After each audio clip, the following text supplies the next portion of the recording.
Hey, welcome to Hear God's Word. This is Michael Longer. In this podcast, we study and dissect the Bible to better understand what it means and is trying to say. We'll cover theology and dig into the original meaning through language and word studies. We'll even discuss scientific and historical ties, but we'll always come back to the basics. There's so many layers to the Bible, and it's all important. So, if you want to hear what God has to say, then let's dive in. Hey everyone. So today we're going to be continuing the story of Cain and Abel. And so we ended last passage that we were talking about in chapter 4, verse 8, but we're actually going to do verse 8 again, and we're actually going to go from 8 to 12. So we're going to be covering the whole story of what ends up happening after God warns Cain, like, hey, your countenance or your face is fallen, and just want to see what's up, and I just want to warn you that you should watch out because sin is basically laying down at your door. And as we mentioned, kind of similar to something like a lion where it stretches its body and lays out, and then it creeps up, and its goal is basically to leave no time for the other animal to get away. And that way, once they get on them and they jump on them or underneath them, then they try to dominate them. And it said in the last verse we were reading, Genesis 4:7, it says, "Is it not true that if you do what is right, you'll be fine? But if you do not do what is right, sin is crouching at the door. It desires to dominate you, but you must subdue it." So we left off with basically this choice God is giving Cain. He's giving him a warning that sin already is at his door. And of course, there's nothing wrong with someone being upset or down. We all feel those kinds of emotions. But obviously, there's something dangerous coming that is boiling up in Cain. And so, with that, there's only one other thing that I wanted to recap, and that was how we were talking about if Cain were to do what's right, he would be fine. So, if he just went back and said, I'm sorry, and offered a better sacrifice to God, everything would have been perfectly fine. But now, obviously, there's the fact that he's not going to do what is right.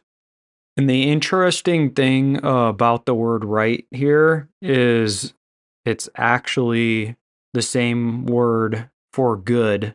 And so the same good that we've been talking about from the tree at the beginning, God gives people the option, and he gives a warning to Adam and Eve, and now he's giving a warning to Cain. He's still saying, hey man, you still have the choice to do what's good, or what's the opposite of that, is bad or evil or troublesome or horrible things. So we're going to jump into verse 8 and read through verse 12. And so here's what it says. Cain said to his brother Abel, let's go out to the field. Cain attacked his brother Abel and killed him. Then the Lord said to Cain, where's your brother Abel? And he replied, I don't know. Am I my brother's guardian? But the Lord said, what have you done? The voice of your brother's blood is crying out to me from the ground. So now you are banished from the ground, which has opened its mouth to receive your brother's blood from your hand. When you try to cultivate the ground, it'll no longer yield its best for you. You'll be a homeless wanderer on the earth. And so that's what we're going to be dealing with today. And just take a second to take all of it in. The fact that we have the very first murder ever in history taking place with the second generation of people that ever lived is a sad, but I guess not that surprising of a fact. And so we also see just how serious something like a upset expression on someone's face can turn into. It seems like it's no big deal one day when someone looks upset, but the next day they're going and shooting up people in a store, or you have someone who looks like they're sad one day when you see them, but then they totally disappear and you don't see them because they go into a deep depression, and then you get a call that they're gone. There's something that's really dangerous about keeping upset feelings. And it's not just little negative things that we feel for a very short time and then we work through them. This is conveying that Cain had some really deep hatred even for his brother, and he was obviously really jealous of him. And he, number one, probably didn't want to feel less than his brother, and he probably was envious of the fact that his brother was doing better than him. So not only was he jealous, but also he did not have a sense of integrity for responsibility on his part. He wanted to be able to seemingly get away with doing less and still feeling like he was a good person.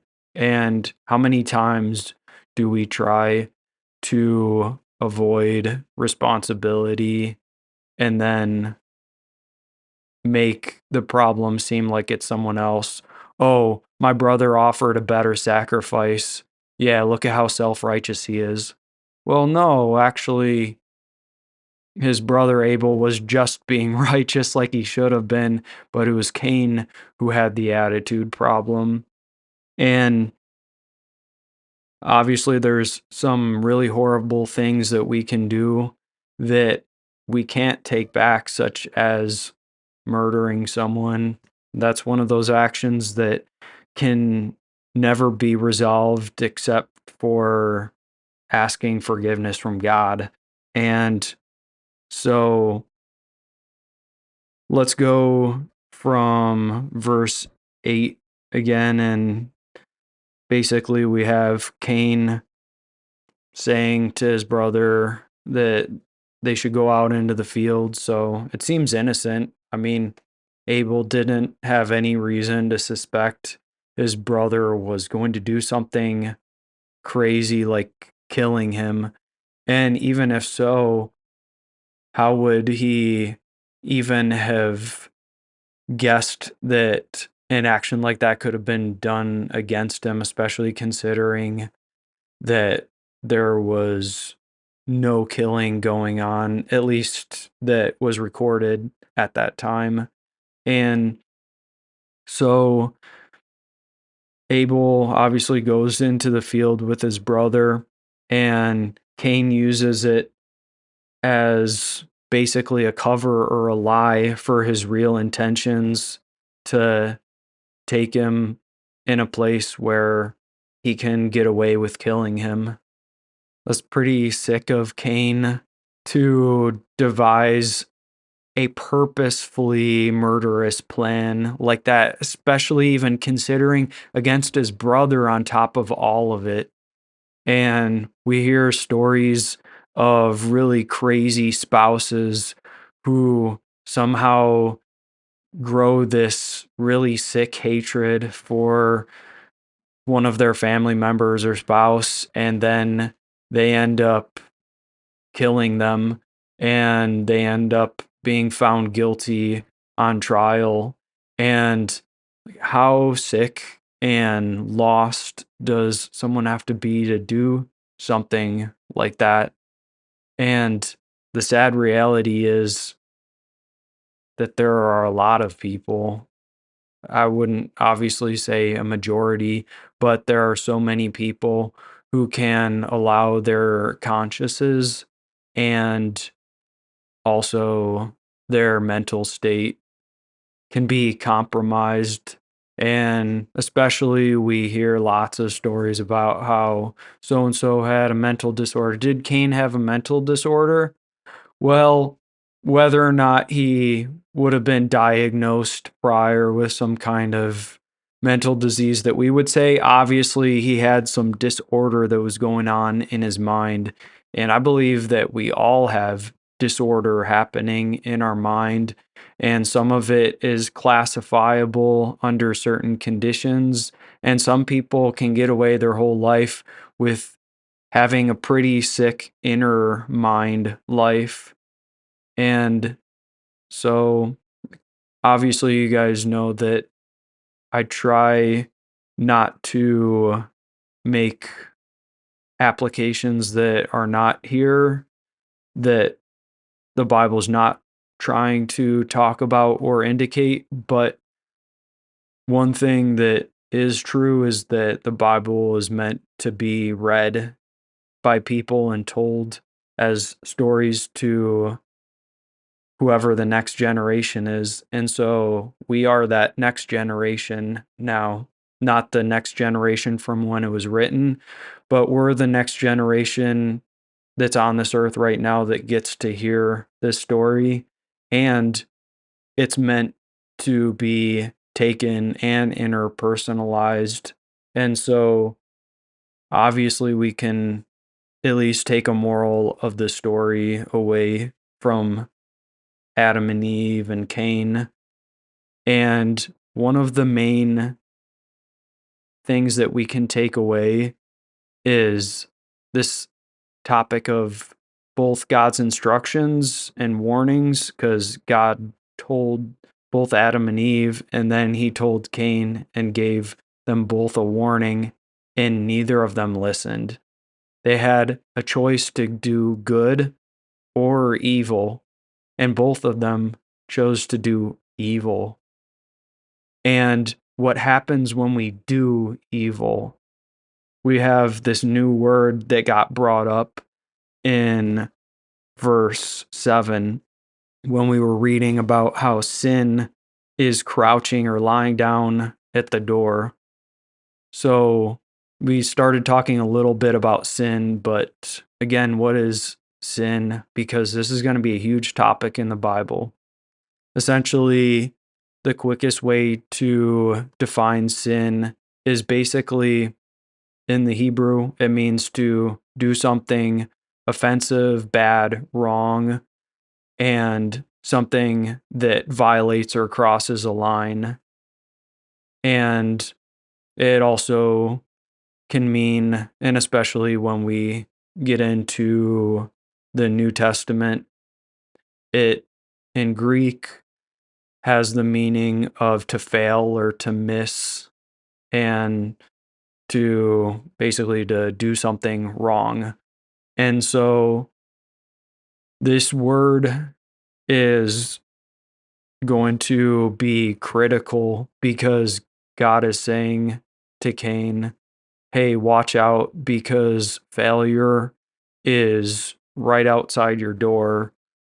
Or basically, right as soon as you open up this door, if you open it up to sin, you're going to violate something. He violated his own conscience, he violated what God had to say, and he completely violated his brother, even though his brother did obviously nothing wrong to him. The only thing that he did was make him feel bad because he wasn't even trying to one up him, but he did with his sacrifice. And so Abel, who did nothing wrong, was violated and was taken advantage of in the ultimate sense, as in completely betrayed and had his life taken away by his brother. And I think that you can start seeing how dangerous sin can be. If you didn't think that the eating of the fruit from the tree by Cain's parents were bad enough, here, this is something that is just straight in our face, that no matter who someone is, we can all agree that we don't want to be violated and have our life taken away on someone else's terms ourselves. And, if we do something wrong ourselves, um, you know, then maybe we could deserve to be punished for death. But Abel, like, he did nothing wrong. And so we also see the concept of injustice that is being sprung up. So obviously, it was not just, or the word just also means right. So it wasn't right that Adam and Eve ate from the tree when God said it wasn't good or right. And yet, many times when we talk about justice, it has a social implication. So, social obviously meaning relating to someone else besides ourselves. And obviously, Cain didn't just take his frustration out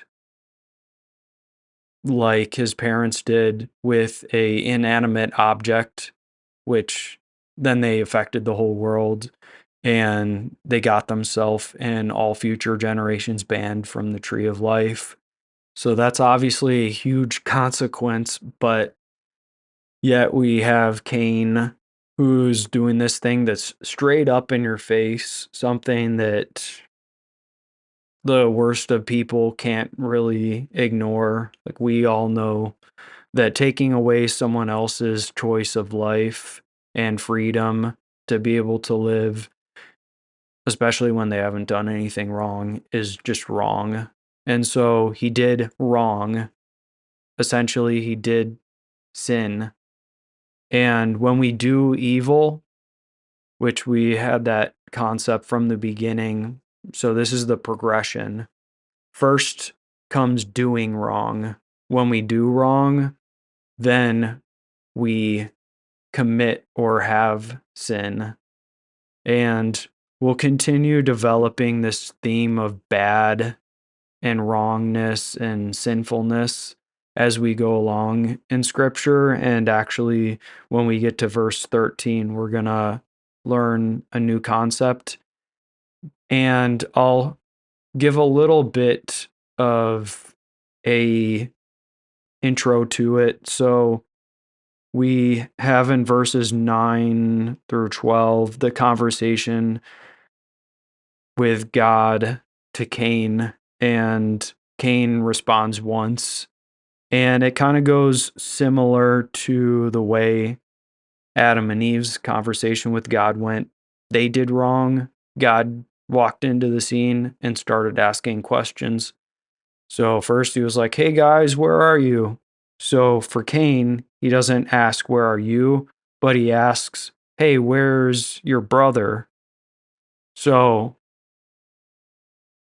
do you think God knows where Cain's brother is? He answers it in the following verse. But obviously, God knows what happened to Abel and he knows what Cain did.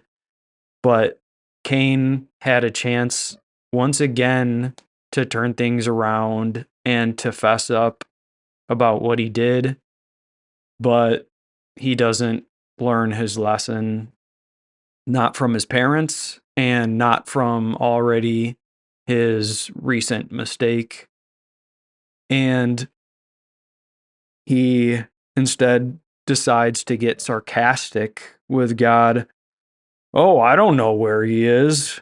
Am I my brother's guardian? And a lot of versions say, am I my brother's keeper?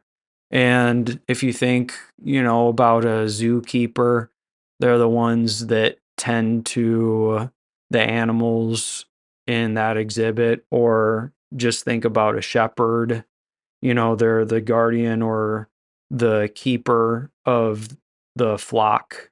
And so basically, Cain is trying to make this analogy like, oh, am I supposed to be watching after my brother? I don't know what happened to him. I haven't been paying attention.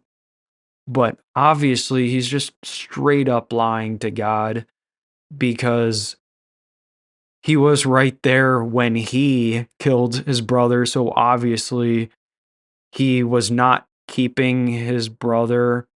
He was violating him, if you remember. And you can't not know where someone is when you're with them. And number two, um, he was being the exact opposite of a keeper or a guardian. He wasn't watching over his brother, or he wasn't even being any kind of good brother whatsoever. Like he was being a deceptive, manipulative brother, and honestly, barely even acting like one at all. And so Cain makes more of an enemy than a brother out of his brother, and he ends up killing him. So God doesn't even wait for Cain to say anything else. He cut straight through the lies and the crud instead of saying, "Oh, really? Huh. Well, I haven't seen him anywhere." He just cuts straight to it and he asks Cain, "What have you done?" And I'm sure that that's when the remorse started settling in to Cain, like, "Oh, crud. What have I done?" Like, this is treading new ground. No one has ever been killed or died before, and like here I am, the one who did it and responsible. Like, man, what might happen to me? And so God tells him, at least he starts out, and he not only says like, what have you done, but he tells him that he can hear his brother's blood crying out from the ground. And obviously that's poetic or metaphoric. But the point is that God detected and knew and saw and could even feel and hear the loudness of the injustice that Cain committed against his brother. Like, blood is basically our life force in our body, and Abel's was spilled out. And so it belonged in his body, but instead it went all over the ground where it didn't belong. And it said that it was in the ground. And the interesting thing about it, if you guys remember us talking earlier about the ground many times, um, essentially the word is Adamah. And so basically, Adam meaning human and Adamah meaning the ground. One other interesting thing is the word dam actually means blood. So here we have something crazy, and it's obviously doing a little bit of a play on words, but the fact that the blood is, in a way, kind of part of the ground in a sense, because the stuff that Adam was made from was the Adamah, but even within the Adamah, there's like blood or redness sometimes that's in the soil. And so, like, the substance of the substance that makes up the person, like, has now returned to the ground. And if you remember just a little bit ago in the end of chapter 3, it talked about how God's punishment to the people was that they were going to return to the same ground they came from. Now, here Abel is the first one returning to the ground. His Dam and his Adam, like his humanness, like both of them are returning to the Adamah, the ground, and man, like, what can we say? It was obviously a really sad moment in history, and any time that we hear about murder or a homicide or something, it can upset an entire nation or sometimes even the entire world when one certain individual is killed. And here Cain is killing his own brother. And so, obviously, not a good moment in history, not a good moment for him. And the fact that I don't know if God can actually hear things that we can't hear, but, you know, we talked about how as metaphorical as possible, that there are different frequencies that blood gives off when it hit the ground. Like, God obviously has the ability to see, hear, feel, know anything that's happening here on this earth. And he saw what was meant for life being drained out of someone that he made. And so another thing that we can learn is Cain killed not only his brother, but he killed someone who was also made in God's image. So if you obviously remember back to the beginning chapters, we talked about how God made humans in his image, and he ends up killing someone who he doesn't even have the right to that person's life, and yet he takes it into his own hands as if it's his to take. And that's the problem with murder and revenge and all of these kinds of things, is we don't have a right to control or take someone's life from them, especially without at minimum a fair trial against them. And so with that said, we have now God talking about his punishment, and we just have a bunch of repetition that I never used to see in the Bible. And I'm sure if you've read the Bible in the past, you might not have seen these parallels. But basically, the first thing after God talks about these things with Cain is he tells him that he's banished from the ground that opened up to receive his brother's blood. And like obviously God is pinpointing it to Cain because he said that it's by his hand. So because Cain is the one responsible for this, and also remember that he also worked the ground and that he was essentially a farmer. So when he says that the ground's no longer gonna yield its best for you, like that's a huge blow.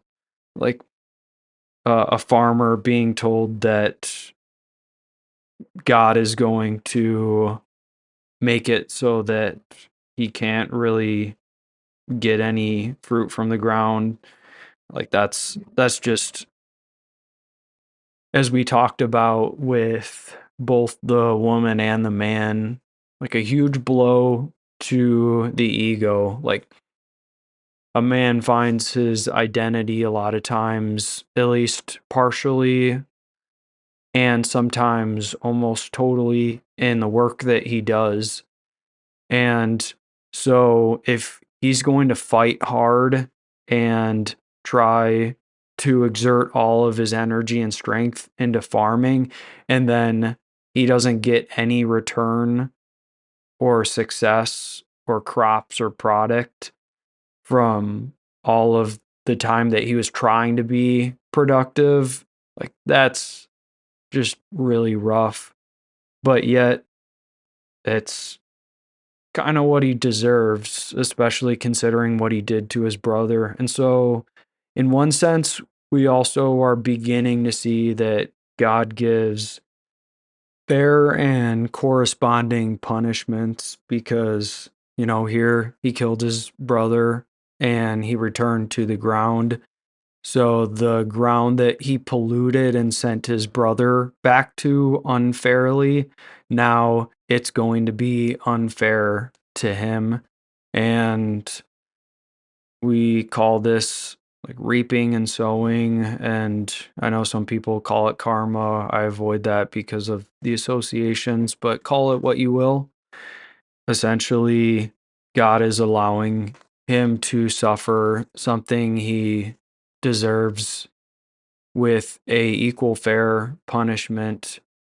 And of course, we don't want to take and assume that this is going to be the pattern for every single time someone sins because, for example, sometimes you see someone commit murder and they get away with it their entire life and then they die.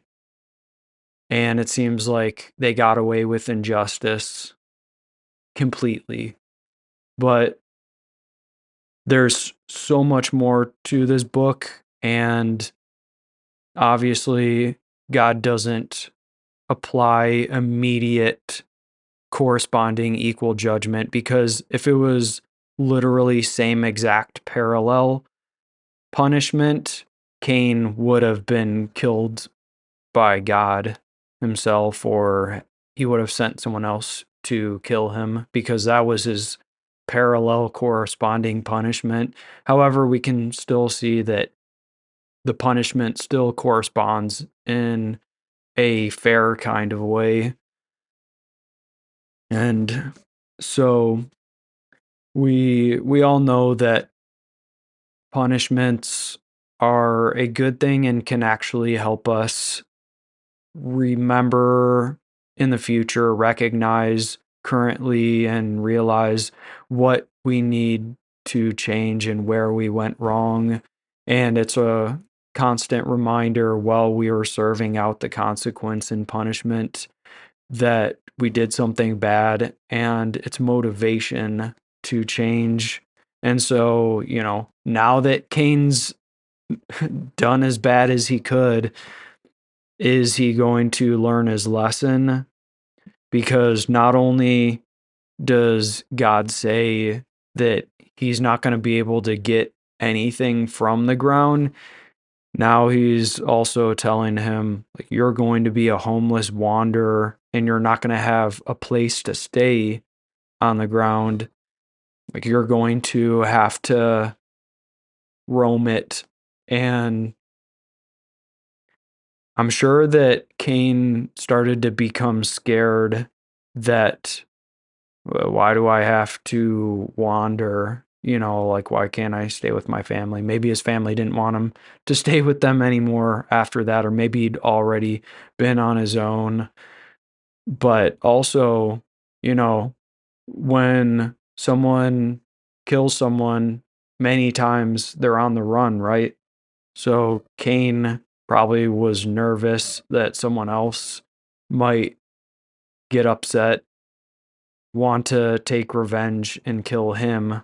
And so I'm sure Cain, just as Adam and Eve did, again, started to become a little bit paranoid. And for the first time, like, he had to be looking over his shoulder in his life. And so we'll talk about in the next episode how God handles this situation with Cain and how the interaction in the future goes. So now we're going to turn our eyes to the very last line where it talks about how he's going to be a homeless wanderer. And so it describes it pretty well in the Hebrew. A lot of versions say a fugitive and a wanderer. And if you literally were to translate it, it would say basically that he wavered and wandered. So when we talk about wavering or fluttering, is another term. Basically, that means something is unstable. Essentially, if your hand is fluttering when you're filming a video, that means it's shaky, unstable. And now Cain is no longer stable when we are not causing problems. Many times, problems don't get caused as much to us. But as I've mentioned before, I work with a lot of people who are both homeless and people who are working through addiction. And I specifically work with those guys. And the fact is that because they've done so many unstable things, they've obviously destabilized things that could have been more stable. At least no one has a perfectly stable life. Even someone who has everything made and going for them, there's always factors that can throw a person off. Yet there's no doubt that when someone does something really bad and serious, that it really can destabilize a person. And it also uses the term for basically being on the move or fluttering or moving back and forth or all around. And so, that's what someone who is homeless has to do a lot of times. They're moving from one place to another, and then the police are onto them. So they have to move to this other part of town so that they can, avoid any disturbances. And here Cain is now. He's going to have to be on the move with his life because he's destabilized the normal pattern of life that he was living. And he's not only upset himself and I'm guessing his parents, who are incredibly upset at him and disappointed of what he did to his brother, but also probably some of Abel's friends, or since who knows how many people there were in that area at the time. Like they say, like, small town, everyone knows each other. Everyone probably knew what Cain did to his brother, and some of them probably were not okay or going to let him live it down. However, if we read just a little bit ahead, the next thing we're going to be talking about is how God deals with that and gives him some protection and mercy. And we'll talk about all these terms next time. But I just wanted to start into verse 13 and end it here, because what did God give Cain? He gave him punishments, just like he gave Adam and Eve. And that's the result of sin, is they received punishment and consequences. But the really interesting thing is, let's read it real quick. It says, "Then Cain said to the Lord, 'My punishment is too great to endure.'" When it says my punishment, remember that's what we're talking about. He thinks that it's too much. The word punishment actually can be translated as iniquity or guilt. And that's the overarching definition that I usually go with, is my guilt is too great to endure. So it's not just the punishment that he's receiving. Yeah, that is a lot for him to bear, but also just the fact of his guiltiness weighing on him, like that is a punishment in and of itself. For someone who's ever done something wrong, that they can't take away the repercussions, they have this heavy weight of guilt and shame from what they've done. And like I said, the word punishment here is actually avoni, which the word avon essentially many times is translated iniquity or guilt, or here it's translated punishment. But it's more so, like we were talking about earlier, just like doing evil results in sin, sinning results in guilt. And it doesn't matter if Cain felt bad about what he did or not. The fact is, either way, he had guilt because he was guilty. So avon is not something that you feel, it's something that you receive when you do something wrong. And so essentially, it's his weight and his burden that he's carrying around. And in this case, it's in the form of a punishment because he deserves it, frankly. And he deserves even worse, technically, than what God dished out to him. And yet, God is seemingly trying to work with him despite his horrible wrong that he did.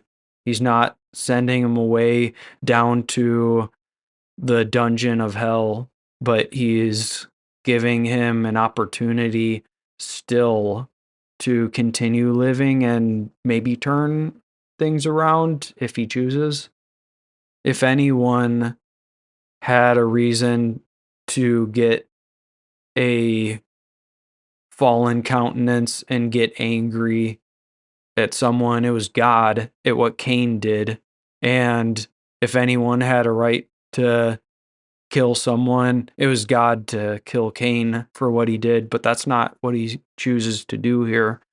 And so Cain is now dealing with, while he is alive, he's dealing with essentially the punishment, the repercussion, and the consequences of his sin, which is his guilt. And that's what we're going to focus on in the next episode. Hey, I'm so glad you guys could join for today's podcast. I hope things clicked for you and that you're able to better understand God's word. Jesus said, "Whoever has ears to hear, let them hear." So keep on listening to what God has to say, and I'll see you guys next time. God bless.